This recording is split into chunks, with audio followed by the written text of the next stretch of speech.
How are we doing, guys? John Sintez, CutterNation. In this video, I'm going to be talking to you about how to throw my change-ups. Multiple. Stay tuned. Okay, so with the change-up, what we really want to do is we're trying to change speeds from the fastball, okay? So I have a very easy system right here, and I want to explain what part of the hand you're supposed to throw in the change-up with. So what I like to do is we have our rock-on symbol right here, okay? Rock-on. The two most important fingers of the change-up of the rock-on are the middle two fingers right here, okay? So what I'm going to do is I'm going to take I have my four-seam fastball, right? And I want to match the spin, see how that rolls off right here, with that four-seam fastball with a four-seam change-up. So I got my rock-on right here.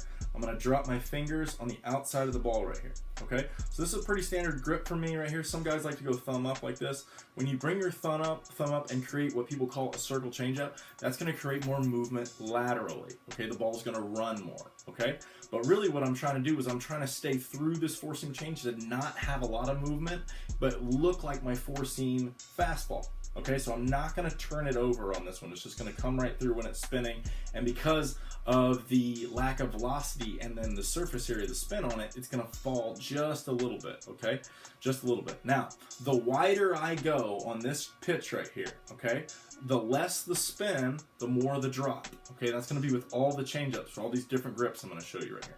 Okay, so then also we have the two-seam fastball. Okay, so that means we have our two-seam changeup. Okay, so right on top of it. Now notice there's not a big gap right here with the changeup. Okay, thumb is even with this finger. Now with this pitch, I'm going to do a couple different things. Okay, one, when I pull through this birdie finger right here, I'm going to be squeezing that hard. So when it comes out, it's going to kind of squirt out the side of my hand, and I'm going to get some good spinning, vortex-like spin to try to make the ball sink right there. Okay, all right. The other thing I'm going to do to slow it down to get more drop is I'm going to get real wide. Now, notice that's kind of hard to do right there. So if I roll up on the ball to the fat part of the two-seam right there, that actually feels better. Then I can give myself even wider on that, and then I'm really going to get some nice drop on that. Okay, so same thing. I kind of pull with this birdie finger when I come through it right there, and that's going to give me that nice two-seam spin right there. Okay, now the other changeup that I do is kind of like my strikeout changeup. I picked this up from Zach Greinke. He calls it his power changeup, which is kind of funny. But we got a little sinker grip right here. So if you see the ball right here, he's going to split that right there. All right, now with this one, we're actually going to be coming through like a fastball. What we're trying to throw it as hard as we can. Okay, absolutely as hard as we can. All right, and when we come through it, we're really trying to pull across and go through. Now, with the changeup, here's the trick that I've noticed with a lot of guys in the big leagues. You don't actually want to throw your changeup unless it's for a strike. You don't want to throw it for a strike. You want to throw it for a ball, just close enough to the zone where you can induce a ground ball, or if a strikeout, a strike out, it would be even lower, right? So a good place to aim to have your throw in, especially in practice, is right at the catcher's toes. You almost want him to smother it on the ground when you're throwing it. Okay, so practice throwing it for a strike, but practice throwing it not for a strike on purpose too.